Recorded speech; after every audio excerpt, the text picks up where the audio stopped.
Hello, fellow investors. Welcome to another episode of Ritter on Real Estate, where we teach you how to passively invest like a pro. Today, my guest is Ken, and he is the founder and managing partner of KRI Partners and the KRI Group of companies. Ken has years and years, more than 24 years of real estate experience as a CPA, now as an owner and operator, and he's building his real estate investment firm. So just a wealth of knowledge to bring us today. So Ken, thanks for being here. Thanks so much for having me. Looking forward to it. Yeah. Let's dig in. And before we do, let's start from the top. Let's start with, tell us a little bit more about who you are and how you got to where you are today. Yeah, absolutely. So I grew up in Toledo, Ohio. Went to University of Toledo, got my undergrad in finance, moved to Cleveland, where I then worked for a bank for 5 years as a commercial lender. And I went to school at night and got my master's degree from a small private school called Case Western Reserve University. Got my master's from there, and then went to work for Deloitte, which is one of the big accounting firms, now Big Four, used to be Big Six at the time. Went to their tax group, spent 7 years there doing private equity work, M&A work, all sorts of tax planning and compliance, and an enormous amount of fun. At some point when I was at Deloitte, the story, this is a true story how I really got started in this. My kids were very young. My daughter was just born. And this would happen over and over. Every night I would do the middle of the night feeding. And it was really cool because that was awesome father-daughter time, right? Everybody else is asleep. Mom's getting rest. My son was in his bed sleeping. And what started to happen to me was this time that I cherished so much started turning into a time when my mind would start wandering. And I was starting to try to figure out, here's my daughter, my son. What do I want for these guys? What do I want for my family? What do I want for me? And what I realized as I was getting more and more annoyed by having my mind wander during those times when I really wanted to be focused on her and I, was that, I had done everything I was supposed to do, right? I got a great job. I went to school, I followed the rules, did everything my parents told me to do, but yet I couldn't figure out how, by doing everything I was supposed to do, I was going to be able to put her through school without tons of student debt, right? How I was going to be able to make time for my family, just because, if you know anything about accounting, they work really hard, a lot of hours. Mm-hmm. And although I was saving, I couldn't see my way clear to reaching my goals. And it really bothered me because it really was getting in the way of this time that I wanted to spend with her and with my family. So what I did finally, I said, you know what, I'm done with this. When I was at the bank, I spent 5 years there. All my customers were making tons of money in real estate. Then I went to Deloitte, and as it turned out, I was in the Cleveland office. They had a massive real estate practice in the Cleveland office because of all the household names that everybody would know, Zaremba and Jacobs and developers, Diversified. I mean, the list went on and on and on. So I'm surrounded with all these people that make tons of money in real estate. I said, you know what, I got to figure this thing out. So I spent a couple of years and lots of money. But back then, we didn't have podcasts. We didn't have all the seminars and things that exist today. So I went to the local apartment association meetings and went to their courses and really kind of got to know the people that did all the presenting at these things. And finally, after a lot of work and a lot of courage, I bought my first deal in 1997. It was a 28-unit apartment building in a small part of Cleveland called Shaker Square. Then I bought another, and then I bought another. But here's the life change for me, is I sold those deals. I sold all 3 properties at the same time. I think it was 2000, something like that. But what I made on those deals was just mind-blowing to me, right? For the first time in my life, I had real money in my bank account. Like I made $500,000 off of those 3 deals.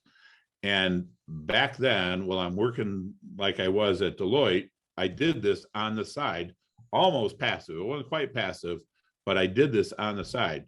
And then it occurred to me, you know what, Ken? This is what you need to be doing the rest of your life, because you just made more money on the side than you've probably made the whole time you were at Deloitte and maybe even at the bank. I'm not sure. So, before before I went through this process, I couldn't figure out how I was going to get there. I couldn't figure out how to put my kids through school without tons of debt and all that. Now it was obvious. It was painfully obvious what I was going to do because it just made sense. So I found the way to reach my goals. And now fast forward, I eventually left Deloitte because I continued to build a portfolio, continued to do quite well in real estate, and then, just slowly build it over time.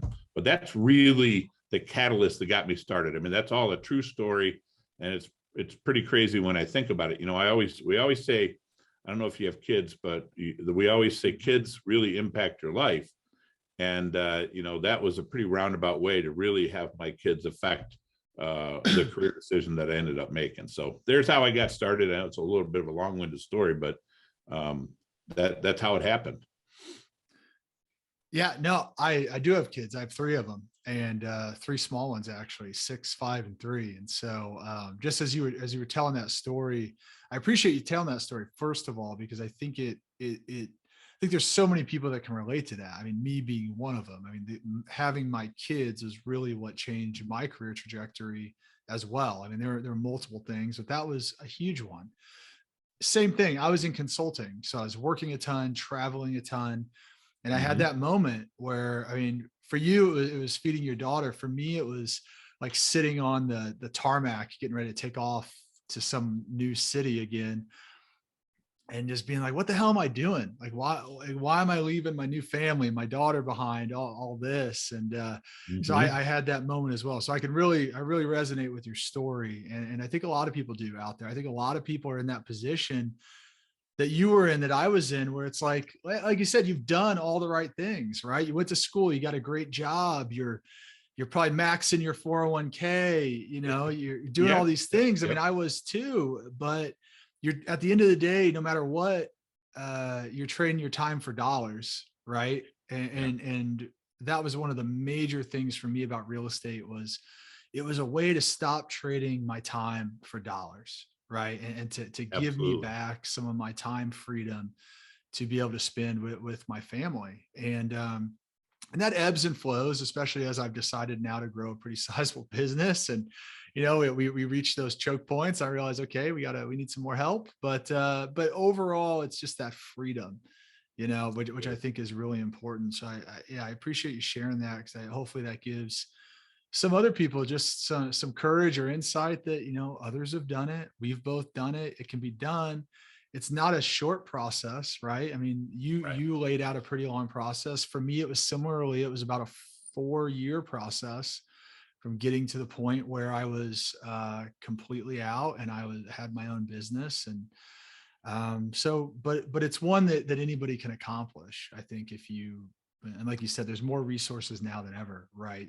To learn and to be able to do that. So yeah, I mean, the other thing that you said in that story that kind of struck me, and I think it's so fresh, because I've had a couple of recent conversations. So I've had a couple of recent conversations with potential investors, and they've said to me, this seems too good to be true.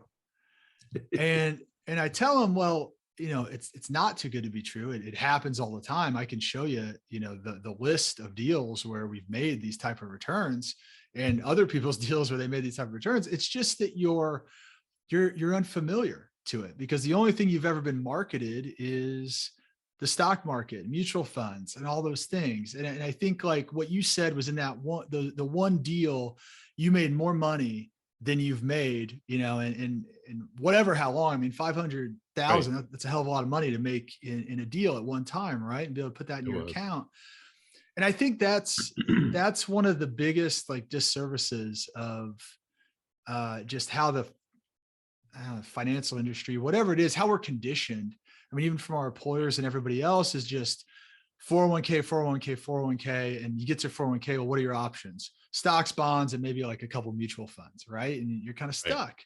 And people just don't know. I mean, I didn't know until 2015 that I could go and I could invest in real estate like this. And it's not even a sales pitch. It's just the reality of the situation. It's just the returns in these are higher than anything you're going to get anywhere else. And and then there's other benefits as well of like, and you're probably pretty good to speak to this one. I mean, there's tax benefits, right? That people don't really understand. I can tell you, I didn't really understand it until it happened to me, until I become a real estate professional.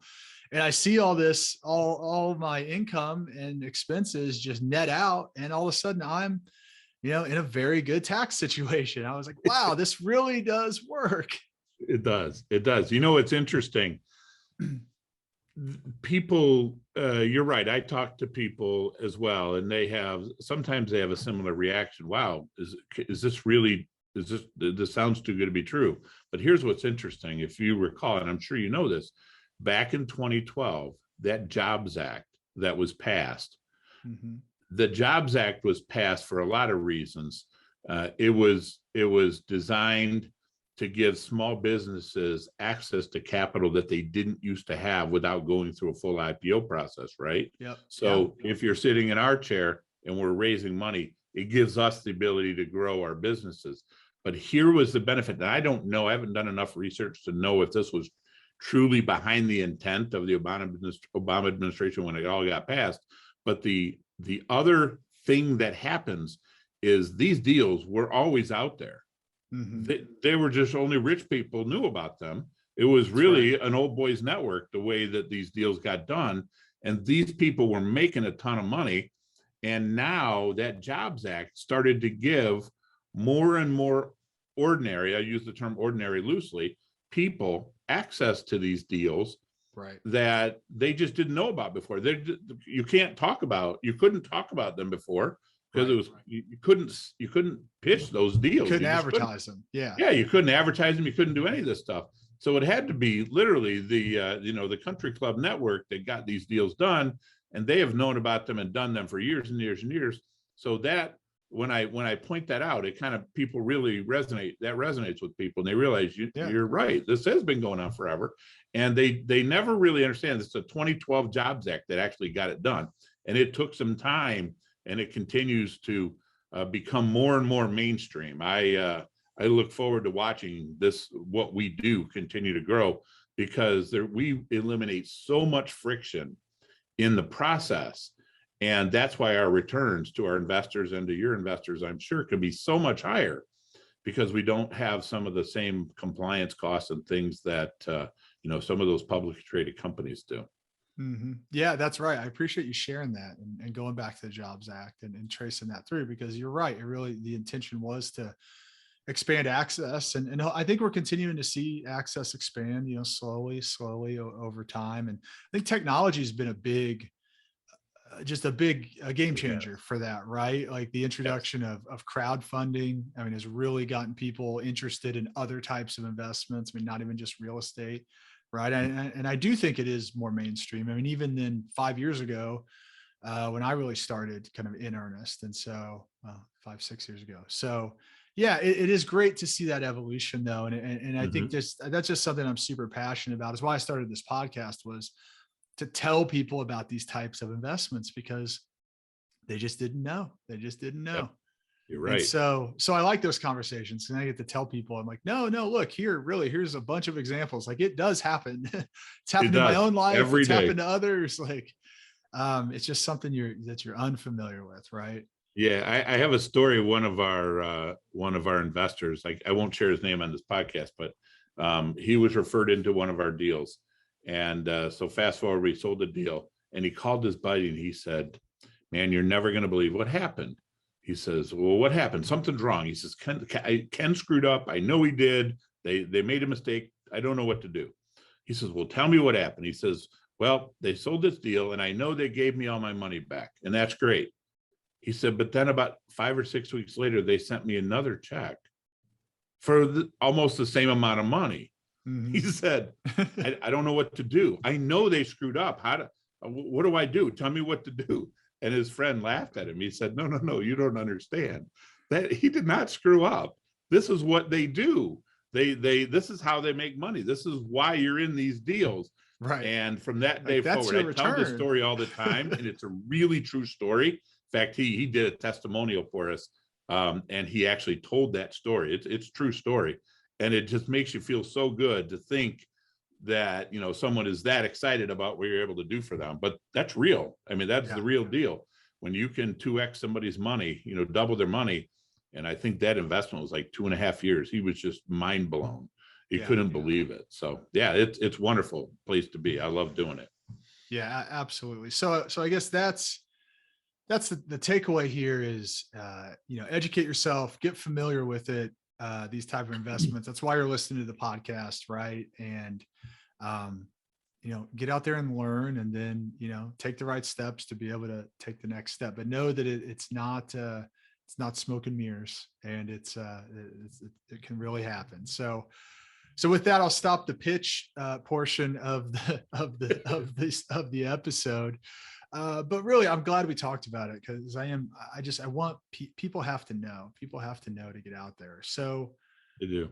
Another thing, I think this goes hand in hand. So we just talked about how great these opportunities are, and how more widespread they are. And I think there's more syndicators and people doing deals out there than ever before, right? There's like thousands being cranked out by these guru groups all the time.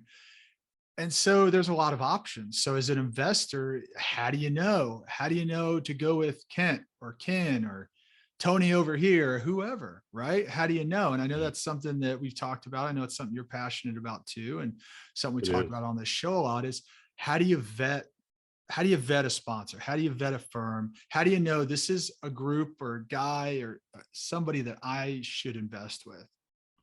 Yeah, that's a really good question. And you're right. I am super passionate about it. So what I tell people, here's my advice to people when I'm talking about this topic.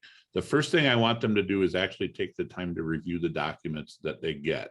Most, they get a private placement memorandum. They're probably going to get an operating agreement and maybe a pitch deck. They need to read through that. Some of it's really boring stuff. I'm with you. 100% agree. I hate reading it myself, and I had to write most of it. But you got to take a look at it, because the devil's always in the details, right? Because that'll, you'll flag little things that you want to ask questions about. The second thing I want you to do, and this is critical, I want each person, before they invest with somebody, is to really look at their track record. They need to have some kind of track record, right?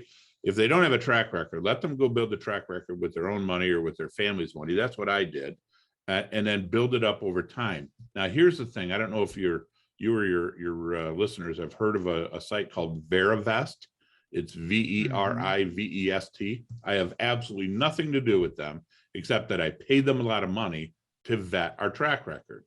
And so they're a third-party company, and they exist for the sole purpose of looking at guys like us, looking at our track record. I had to send them bank statements, tax returns, settlement statements. I mean, the whole 9 yards. And they vetted every single deal that we've done, and it's on their site. We have a page on their site. It was very expensive to do, like many, many thousands of dollars.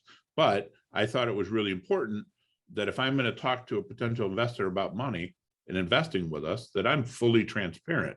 And most investors individually won't ask me for tax returns for 20 plus years, settlement. They just won't do that. I mean, it's just too much. So now there's a firm out there that if somebody like us is paid to be on their site, that we've been vetted. The other thing they do, the track record has been proven. Let's just say that. The other thing they do is they do a full background check, an SEC check, and they do that regularly for everybody that meets certain requirements. They have different levels, but I would encourage people to go to verivest.com, because now you have a track record, right? When you go there, you can see our track record. It's been vetted. Interesting. They also do the background check, and that's important, right? Most people they don't even know how to do a background check. How do they, other than do a Google search? And that's probably going to miss a lot. I want them to talk directly to somebody that is a decision maker in the deal, right? The larger firms get, the farther removed the decision maker gets from the people that actually invest, right? I talk to every investor that comes into our deals, because I want to make sure that their goals actually match up to our goals, right? I know what the investment's going to do, or I believe I do. I know how it's structured. And if it doesn't match with their objectives, then I want to make that clear up front that we're probably not a good match, right? So you want to be able to do that. And then the last thing is, I want them to make sure that their goals are aligned with the sponsor's goals. Now, everybody's, well, that's an obvious statement, Ken, but how do you really figure that out? And what I tell people is I want you to, as you read these documents and imagine how this investment's going to go, I want you to ask yourself a question, and that is it possible for the sponsor to do well and you not? Think about that, right? Just figure it out. Is it possible for them to get bonuses right out of the gate and you not, right, before the deal is done well? Like in our world, we like to pay a preferred return. Many don't, but that's what we do, right? I want the investors to get the first 6%, for example, on our fund. I want them to get all their money back, and then I get the bonus, right? So if they come into a deal and all I do is deliver 6%, well, I don't personally feel I deserve a bonus. That's not exactly a home run, right? But if I do better than that, then we start to get into the performance compensation, which is, again, backloaded, which I think is critical. So those are some of the things that I want people to focus on. I wrote a book, I'll talk about it here in a minute, but the second half of this book talks about, this is how strongly I feel about this issue, how to vet sponsors. And I go into some detail about how do you, how does this business work? Why do people like me do what we do? How do we make money? How do we not make money? I try to dispel some of the rumors that people think they know, because we really know how it works. And, you know, some flags, you know, what things that you might want to look for that might be a red flag that would say to you, you know, maybe this investment firm isn't the right fit for me. So I believe very strongly that this industry, this private investment vehicle, this industry will continue to grow. I just think it's so important that sponsors act responsibly, and that's why I continue to try to spread the same message that I think you're spreading, and that is, you got to vet these sponsors. You got to make sure that they're the real deal, and you'll do, you know, presumably quite well if you do. Yeah, I think those are great points. I mean, so some of the takeaways, right? Track record, just transparency. You know, those are some of the big takeaways I had. I think things to focus on, right? Verivest, I think, you know, that's something that I'll look into. I think we've talked about it a little bit before on the show, but you know, that may be a good way to kind of get over some of that and just provide an extra level of validation, right? An extra level of validation, maybe an extra level of trust for new investors. I'm curious, in your book, you said you've got some red flags you've identified. So what are some of those red flags? Yeah, so I'm a big, huge believer in this business and having experience before you go out and raise money. And so one of the biggest red flags is people will say they have experience, say they've been, you know, there's a lot of ways to exaggerate a level of experience that you might have. So what I want people to do is to ask detailed questions about, for example, I'll just give you an example. Tell me about what you did differently during the pandemic to make sure that your investments perform, and be specific. You see, so one of the fast and easy ways to see that the experience doesn't exist is to note that a sponsor might not be able to dive into details, right? If you've gone through the environment, if you were there, you were in the battle, you were doing the day-to-day stuff, and understand what happened and why and how you did it and what you did, so you're going to be able to talk through the details. And that is the biggest red flag that I see. People will try to give high-level answers, right? You ask me a question, I can give you a high-level answer that really doesn't show you at all that I understand the details, that I really experienced it, I really know how to deal with this, right? If I stay up here at the high level, that should maybe be concerning for you. And as a potential investor, just drill down on a couple of things. And I'm not suggesting that you get a full operating handbook out of the sponsor, but if you drill down here and there, it will become crystal clear whether or not they really have the experience that they say they do. That's the biggest red flag. I like that take on how to vet experience. I think asking specific questions, definitely around specific events, especially milestone events like a pandemic is a good one, right? That we can stick with right now. So, yeah. Yeah, Very it's very good. near and dear to people's minds. I mean, we completely changed the way we operated. And Mhm. because of that, we were incredibly successful. I won't get into the details. I know you didn't ask that question here because it'll take too long, but we actually micromanaged every aspect of how we operated our properties in a way to that allowed us to be successful in that new environment, especially when we were in the heat of the battle. So it's those kind of things that you'll, as a potential investor, you'll walk away knowing, you know what, he really did this. I mean, you can tell it's not made up, right? And that's the key. You just want to Yeah. get them to the level of detail that is going to be obvious if they didn't actually have the experience. Yeah, no, I appreciate that. I think that's a really good point. I think yeah, that's a good way to ask the question. So anything else that sticks out about vetting a sponsor? I mean, any other red flags or things that you call out or seen over your career? The number one thing that I have seen over time, it's the experience and transparency thing, right? It just kind of makes sense that if you're going to give somebody else your money, they should have experience doing what they do. And you want, there are people investing with newbies in the business all the time, and that's okay as long as you understand that risk, right? That newbie hasn't been around the block yet. They haven't experienced 2008, 2009 in the recession. They haven't experienced a pandemic. They haven't been through real estate cycles. So you do it knowing, if they're new, that they haven't demonstrated their ability as a management team to respond to whatever's coming next, right? We don't know we're in a period right now of inflation and higher interest rates, and people think a recession's around the corner. Well, so think about this. Would you rather have invested with a new person in the business, or would you rather invest with somebody who's been through a few cycles and, they're not perfect. We're not perfect, but we have more experience dealing with these things. And our senior, for example, our senior management team has managed over 16,000 units, right? That's a lot of experience that's going to help us figure out how to deal with whatever's coming next. So that's the biggest red flag: experience.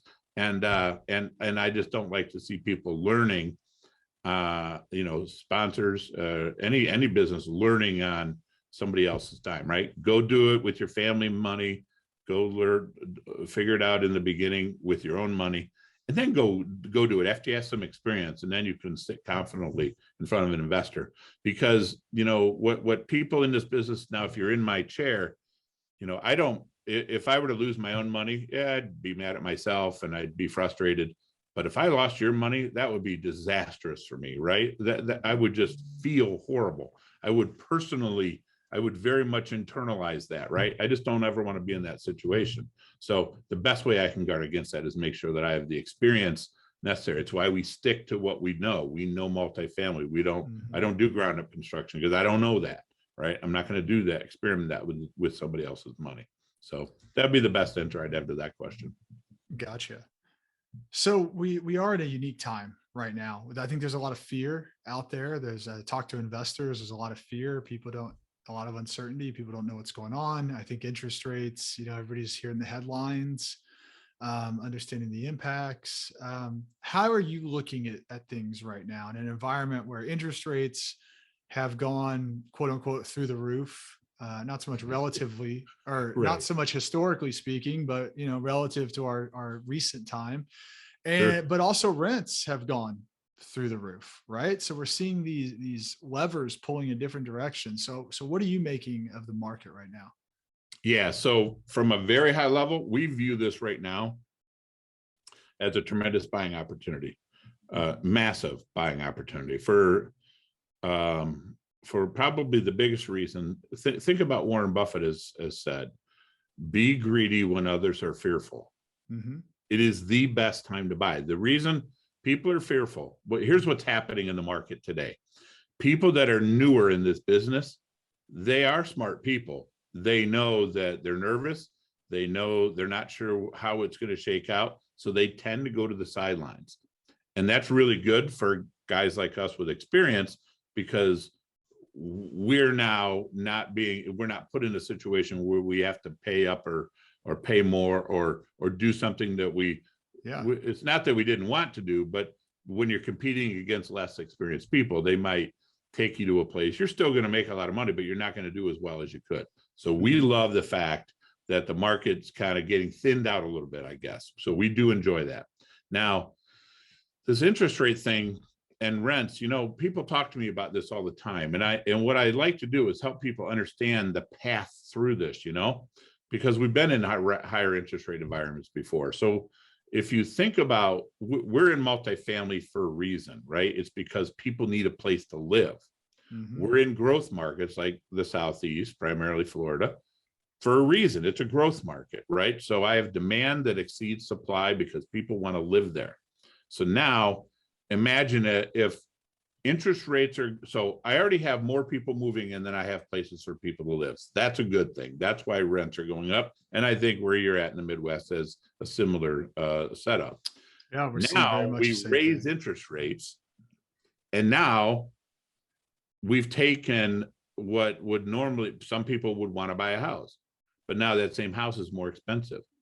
So now they're not going to buy that house. So instead, they're good. They still have to live somewhere, right? We're back to this basic need of shelter and food, right? We need shelter. We need a place to live. They're not going to buy a house. They're going to live somewhere. They're probably going to go to multifamily. So now we already have this demand supply imbalance. We just added to the imbalance because now they can't buy a house because they become more expensive. Yep. So what happens when you have demand continuing to rise and supply not going anywhere? You're going to have upward pressure on rents.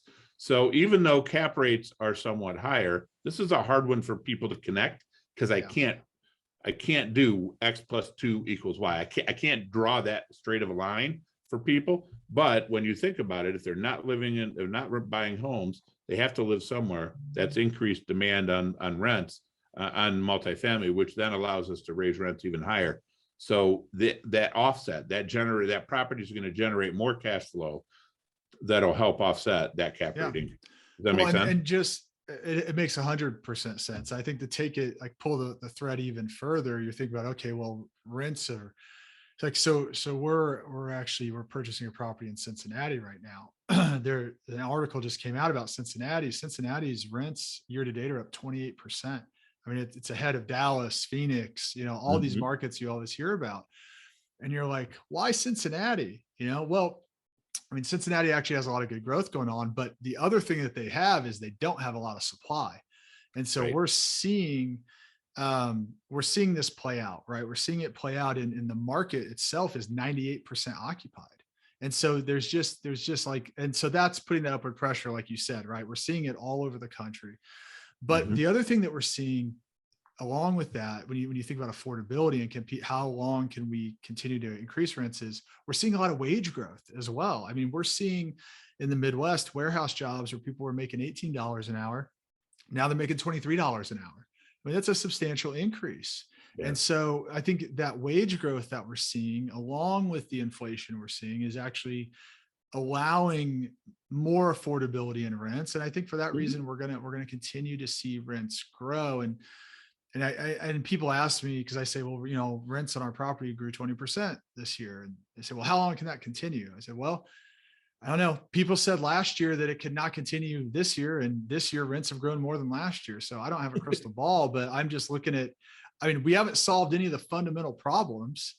So, and that's essentially, I'm an econ guy, studied it in college. And that's one of the reasons I got into the business. Like you said, is there's just a fundamental housing shortage. And until that problem is solved, which, by the way, construction costs are through the roof. People are building less, all these things, right? Cost of capital is more, all the building has been depressed. I don't see us solving the fundamental problem that really impacts. It's not a good state for the nation. I think in our microcosm as real estate investors, especially multifamily, it's a positive thing for us and our investors. Agreed. I think generally speaking, it is not a good thing. We need to be able to solve the housing crisis, but it's just, I think, pulling that thread a little further, this is how I'm seeing it all come together. I'm trying to tell people, I think it is an incredible buying opportunity for all those reasons. And I think if you can get past the fear, if you can stop watching the evening news and hearing about all the bad stuff that's going on out there, and you can see what's happening, and you can do your research and build faith in the sponsors, build faith in the product, right? I think that happens through education, like you said. Then I think this can be a really unique time for people. It is. And we're capitalizing on it every day. One of the things that, we go back to the experience of a sponsor. So now let me relate this directly to that. So the situation that we're in, one of the things that we do, we know that rents are going to continue growing at 20%. That's crazy. It's not going to, we're assuming it's not going to happen, because I think it would be irresponsible to do that as a sponsor. So what we do when we look at a deal, we look at where the market is today, and we look at where our property is today before we buy it. And then we know where we're going to take it with our improvements and what have you. And we prove out that rent as if I were to put that unit on the market today. It can rent today for those prices. So what that means, why that's important, is that I don't have to depend on future 10, 15, 20% rent increases to deliver the returns to our investors that I promised. Instead, I can show you today, it works today. It'll take us a year or two to get there. But after we get to that market, my projections going forward after that are like 2%, right? That's conservative, right? Yeah. So now you can see, we relate this down to the experience. It is important that somebody not project 10, 15, 20% rent increases for the foreseeable. It's not, I think that's irresponsible. And that's how we underwrite as a result of that, and guard against that, to just because we know what's going to happen, because we can prove it right away. So I just wanted to bring that whole inflation interest rate discussion home to experienced sponsors, because that's the kind of stuff that happens, I think, with experienced sponsors that I want your listeners to look out for. Yeah, I think that's a good point. I mean, so you're giving people a tip on actually what to look for when they're evaluating these deals, right? And what you're talking about is very common, right? You're going to have, we buy these properties because they're below market rents, right? I mean, that's one of the main, you're not going to buy a property if you can't increase the rents, because that's what's going to create the value. So you can bring it up to market. But then beyond that, I mean, I think what you're saying at 2% or 3%, whatever, I mean, similar to what we do, you're kind of underwriting to the historical averages versus the crazy growth that we're seeing right now. And absolutely.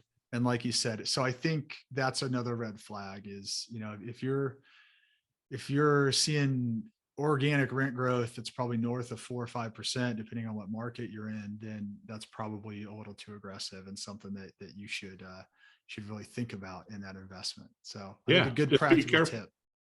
Yeah, just be careful, because you might be set up for over promise, under deliver. You don't want that.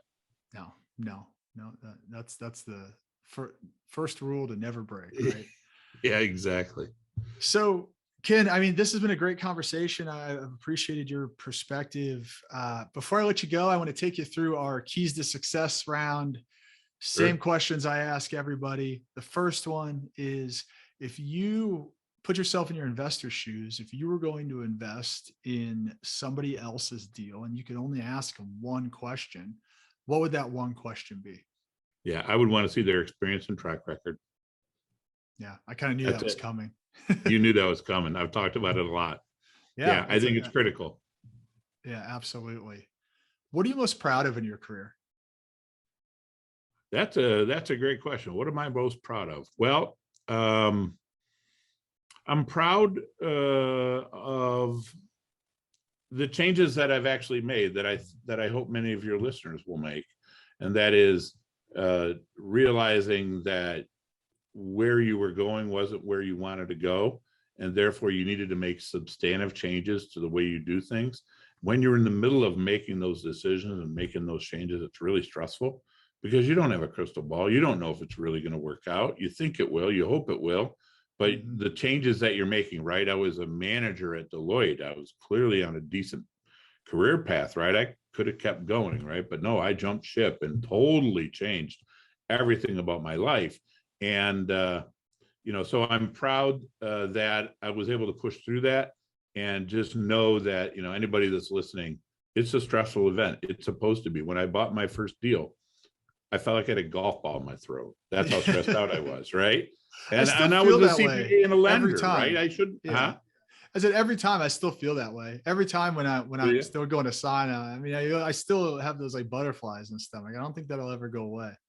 Yeah, it probably won't. But anyway, that's the biggest thing I'm proud of about my career, is that I've been able to really change my life.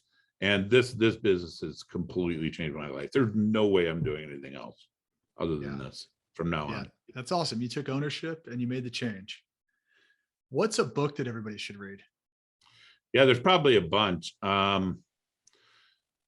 Wow, I would say the one I most recently read that's impacted me the most, and it really defines my work ethics, it's Grant Cardone's 10X, 10X rule or 10X or something. I don't remember what but it's his 10X concept. That's really important about anything in life. I try to teach that to my kids, that whole concept of, if you're trying to kill an ant, don't use a tissue, use a sledgehammer.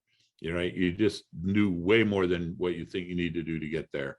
That's an important, impactful book. And then, there's just so many I'm reading constantly. Stephen Covey's 7 Habits of Highly Effective People. That has hugely affected my life. And there's recently this guy, Dr. Bill Crawford put out Life from the Top of the Mind, I think is the title of the book. If it is a book about how cerebrally we go about trying to make changes and control our lives and our actions and our responses to the environment that we're in. I probably did a terrible job of explaining that, but what it does is he really goes into the details as to why your brain processes things the way they do and how to make changes to these habits and how you have to keep practicing and so on and so forth. Again, I don't have anything to do with Bill. I think I heard him once at a Vistage meeting speak virtually early out of the pandemic, and he's affected every aspect of my life. And my kids have seen his videos and read his book, and a super, super big influence on my life. Awesome. Well, appreciate you sharing those resources. We'll definitely make sure we link those below so people can check them out too. And then last but not least, what is your number one key to success? Learning. Just constantly learning. I mean, you said I've been in this business a long time, 24 years, but you know what? I'm still learning all the time. And I just encourage people, you can't know enough, especially as it relates to, and early on, I didn't understand this when I came out of school. Do everything you can to learn and understand people and how they think and how they act, because it doesn't matter whether you're in business, raising kids, husband and wife, it doesn't matter what you're doing. Your knowledge about people and understanding people and understanding their perspective, it always applies. So I spend an enormous amount of time, much more than I ever thought I would, just trying to understand people. And that's huge for me. Yeah. I mean, I think that's everything, right? I mean, at the end of the day, no matter what your position is, how powerful you are, we're still just humans, and we all make decisions based on emotion, whether we want to admit it or not. And so yes. I think understanding that, I similarly agree with you, is extremely impactful. And just as I've been a father now for 6 years, like, you really start to understand it when you start to have to negotiate with your kids, because I heard a great quote. It's like, all people are born lawyers, and then they figure out something else as they go. And I think if you negotiate with a toddler, like, you understand that. Yeah. And as you continue, as my kids are grown now and out of school, but it gets actually harder. You think early on it's hard, but what happens is as they grow, it becomes more cerebral. Mm-hmm. You can no longer put them in a timeout, right? That's what we used to do, right? You don't put a 14-year-old in a timeout. You've got to figure out how to shape their behavior and shape their decision making in a different way. So yeah, you have more fun ahead of you. Don't worry. Oh, I know I do. I'm looking forward to it. Yeah, absolutely. Well, Ken, thank you so much for coming today and sharing your knowledge. If folks want to learn more about KRI and you and what's going on, how can they reach you? Yeah, the best way to reach me, grab my book. It's yeah, sorry, it doesn't work very well with the background. KRIpartners.com/ebook. I already alluded to the second half of the book. It talks about vetting sponsors. First half of the book is devoted to what probably a lot of your listeners are thinking about, and that is they know there's a ton of money in this business. They're just trying to figure out how it fits into their life. So I talk about being active versus passive. I talk about what types of real estate they might want to consider investing in. And we talk about the pros and cons of each. And the book naturally, most people should be passive investors because they have so much other things going on in their lives. And then the second half of the book leads them to vetting a sponsor, which is what they really need to know. So it's KRIpartners.com/ebook. Download it. You just need to give me your email address, and you're on my list. That's the only drawback, is you're on my list, but then you get to hear what's going on. And we constantly are sending out information, like right now, about how to deal with interest rates and inflation and recession potential, things like that. We're writing about things like that all the time and sharing it with our readers. So that's the best way to reach me. Awesome. Well, Ken, thanks again, and hope you have a great rest of the day. Thank you so much for having me.